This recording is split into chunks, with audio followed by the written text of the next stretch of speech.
Egypt's presidency has declared a state of emergency after scores of people were killed when security forces stormed protest camp in Cairo. The camps had been occupied by supporters of former President Mohamed Morsi, who was deposed early July. Security forces say 95 people have been reportedly killed, but the Muslim Brotherhood, which backed the protests, say hundreds have died. The state of emergency is scheduled to last for a month. Officials say the other protest camp at Nada Square had also been cleared. Reporters described wounded patients being treated next to the dead in makeshift field hospitals. However, Egypt's Noor Party has dismissed a months-long state of emergency declared by the interim government following the recent fatal crackdown on the supporters of ousted President Mohamed Morsi. International medical charity organization Doctors Without Borders or Médecins Sans Frontières (MSF) has announced it will pull out of Somalia, saying the threat of deadly violence had become intolerable. The pulling out of Doctors Without Borders is a blow to the Somali government's effort to persuade the local population and foreign donors that security is improving and a stubborn insurgency is on the wane. My painful task today to announce that Médecins Sans Frontières MSF will begin closure of all medical humanitarian activities in Somalia. At least 16 MSF staff members have been killed in Somalia since 1991 when a civil war erupted, but the charity states are negotiating with fighter groups and resorting to hiring armed guards, something it does not do in any other country. Starting today, this decision has not been taken lightly.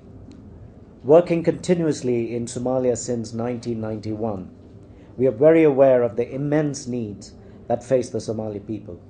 The closure of our activities is a direct result of extreme attacks on our staff in an environment where armed groups and civilian leaders increasingly support, tolerate, or condone the killing, assaulting, and abducting of humanitarian aid workers. Within hours of the announcement, Al-Qaeda-linked Al-Shabaab fighters raided an MSF hospital in southern Somalia, forcing patients out before ransacking it. According to District Commissioner Ibrahim Mohamed Aden, the Al-Shabaab fighters did away with computers, hospital beds and other valuable equipment. The charity said dozens of foreign MSF staff had poured out of Somalia in past weeks, while some 1,500 local doctors, nurses and assistants will now go jobless. Noureddin Bahiri, the political advisor to Tunisian Prime Minister, has announced that the Tunisian government is open to dialogue with all political players in the country to resolve the ongoing crisis. Bahiri condemns the opposition's rejection of negotiations and multiple calls for unrest. Tunisia's crisis began last month after the assassination of a prominent opposition lawmaker. The Tunisian Prime Minister's advisor also warned against the suspension of the National Assembly by its President Mustafa Ben Jafar, who gave in to public pressure on the seat of August.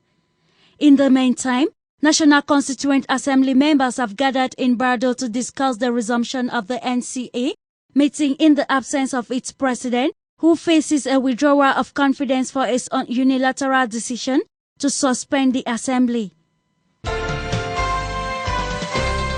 Zimbabwe's elected